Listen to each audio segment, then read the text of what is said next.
like it says down there. You can find me at pieceofcake.com. You can find me on YouTube. You can find me all over the place. And I want to tell you, before I go farther, that Birds in Toyland is once again behind me on the wall because class number 4, group number 4, is now up and ready to be signed up for. It will start September 9th, and this next group of classes will have 4 meetings, 4 live meetings every other week.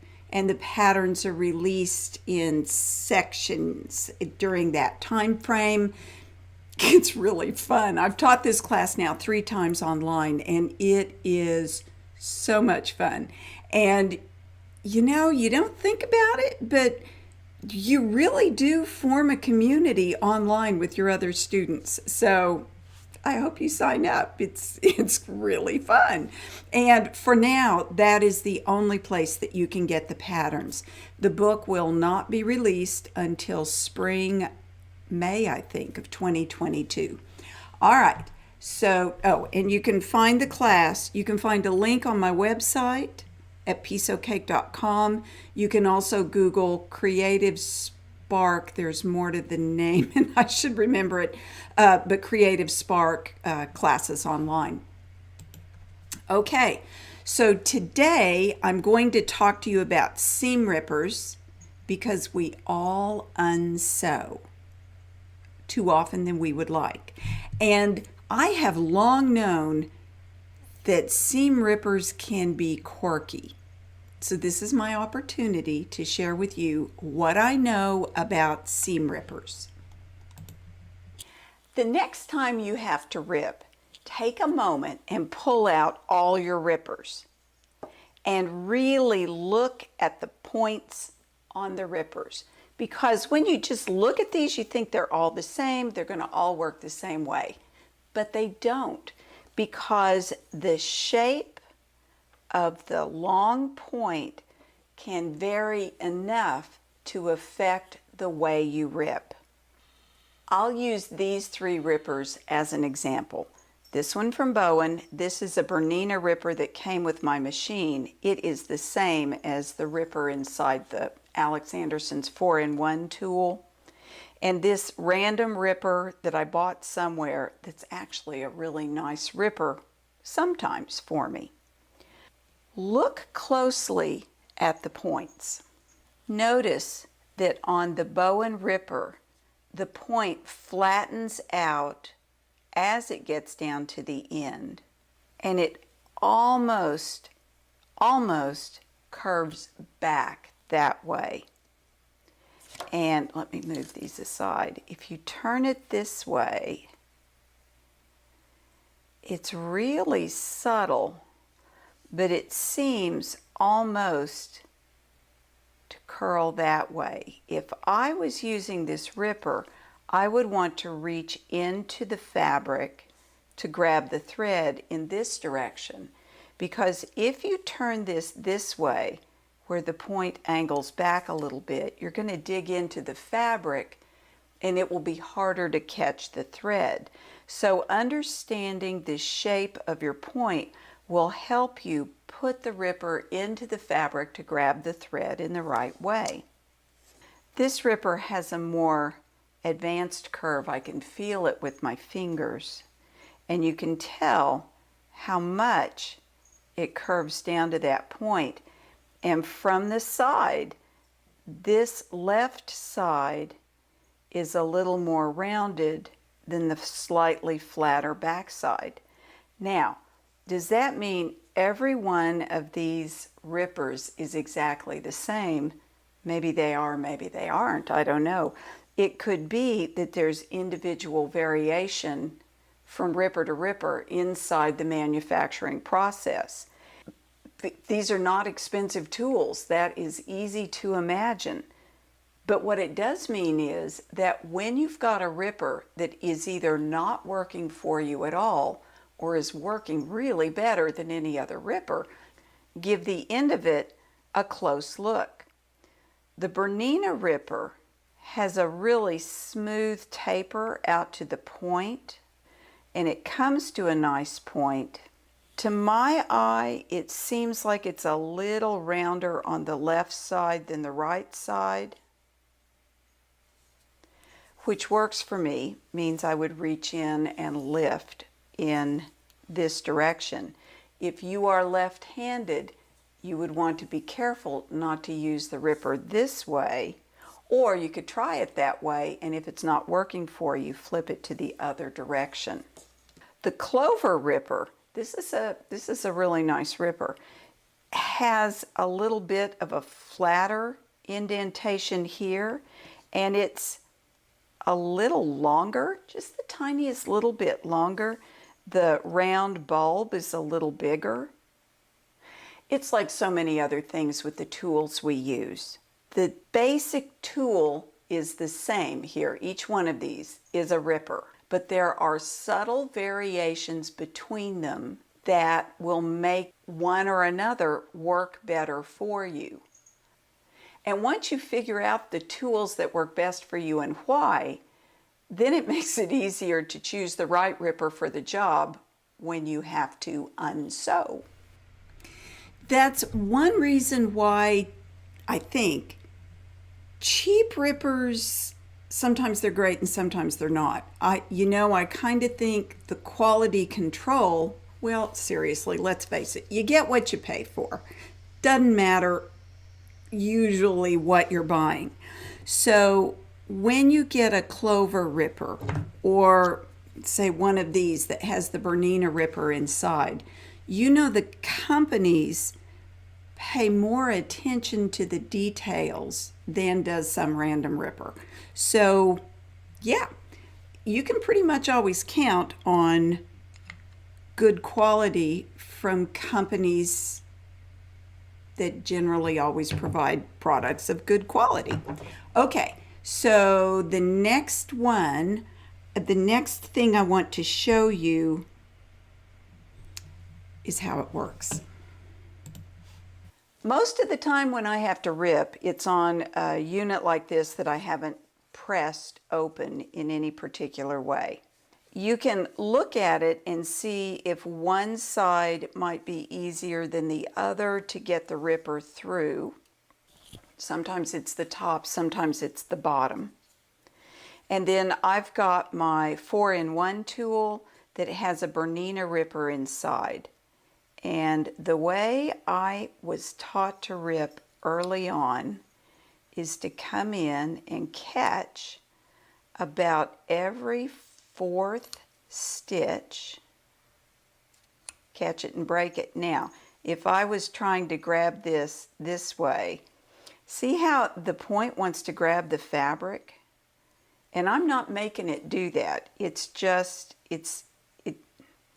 it doesn't slide as well from one direction as it does from the other. All right, what about, let me try this one. So this is the Bowen ripper.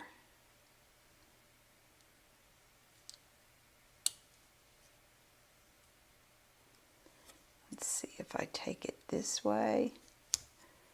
Yeah, see, the taper is more that way. So here,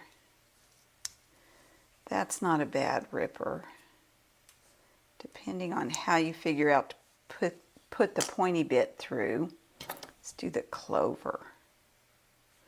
All right, so my first inclination is always to come in with it flat.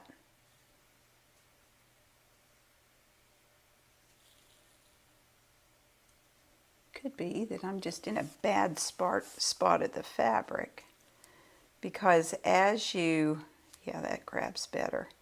As you pop these stitches, you might be pulling the stitches over here a little tighter. Yeah, that's a nice ripper. And notice I'm coming at this just a little more this way than I am with it flat. It doesn't grab it quite as easily for me flat. Now, we each are jointed differently, right? So the way my hands work to do this and the way your hands work to do this may be different. But you can see I've popped about every 4th stitch. I don't think I need to go more. If you turn it over to the back side and catch it, and that is why I like to rip that way. You get one long thread. Your back thread comes out whole. You are left with little threads. And this ripper, that I hardly ever use the ripper, but I like the little rubber. I like the little silicone thread grabber. I don't use it all the time, but sometimes this is a handy toy to have. So the break every 4th stitch ripping method is the one I use most often. So true. Doesn't matter what I'm ripping. I always tend to go back to that method because it works so well for me. It could also be that it works so well for me because I use it all the time and I'm used to it. Okay. I sew with cotton thread so much that I can't really tell you how polyester thread might be different in the ripping, but it would not surprise me to find out that polyester thread has a different feel. And polyester thread kind of lets go of the seam. It could be that polyesters are easier to rip. I just don't know. And as you can see in there, sometimes if you have trouble ripping, it could be that you can't see the loop to grab. So, make sure you've got good light. Make sure you've magnified if you need to magnify. It helps to see what you're doing. Okay, here's the next thing. I must share this with you. Just like you, I can Google things. So I looked online at a video that was talking about the benefits of putting the red ball down here and using that to rip. And I think sometimes that works great until you get to a part like that. And if I had kept pushing, the ripper would have ripped the fabric. So can that work as a way to rip? Maybe, if you're careful. You would want to keep the red ball below the seam if you try this. Well, see, and you've got to watch the point too. The only way I would use this method is if I really didn't care if the fabric ripped or not. But if I care deeply about using this fabric again, this seems to me to be a very dangerous way to rip, because you're too likely to rip your fabric just like that. So you can do it, but be careful. Yeah, sometimes faster is not better. Often faster is not better. So the video I looked at online where the woman was just going to town ripping in that manner with the little red ball under the seam, she was ripping like a bag that I bet was sewn with polyester thread, and the stitch length that she was ripping was giant. So when we as quilters talk about ripping, we are not ripping the way maybe garment makers are ripping or bag makers are ripping, or any of us. It's when you're ripping for a different kind of thing than piecing, it can change how you want to rip, the approach you take to it. All right, let's see. I've got one more video. What about ripping seams that have been pressed open? I almost never press seams open. You could do what I'm doing here, open and pull, and then break the most recent stitch like that. You could, no, I would not do that. I would be more likely to take this to the iron and press the seam allowances to one side and go back to my every 4th stitch ripping method. Now, when I say every fourth stitch, a lot is going to depend on how tight your stitches are, how close they are together. I think I set these seams at 2.0, maybe 195, and I used cotton thread above and below. So the kind of thread you use, the length of your stitches, all of those things will have an effect on not just how hard it is to get the seam ripper in between the stitches to make the cut. It will also make a difference in how often you need to clip the stitches. You might be able to clip every fifth or sixth stitch. You might have to clip every second or third. You know, you just have to evaluate it as you go. Okay, the thing about pressing it open and, cutting the stitch and pulling and cutting the stitch and pulling, I didn't say it, but one downside to that is the stretching of the fabric. Again, the reason I rip the way I rip is it tends not to abuse the fabric. All right, I have been places where people say, I use my rotary cutter as a ripper. You can tell I'm using the green screen again. It's like magic. The green on the cutter disappears. Anyway, I did start making a video showing how to use a little rotary cutter. And you know what? I think that's dangerous. And so I am not going to advocate using a rotary cutter as a seam ripper.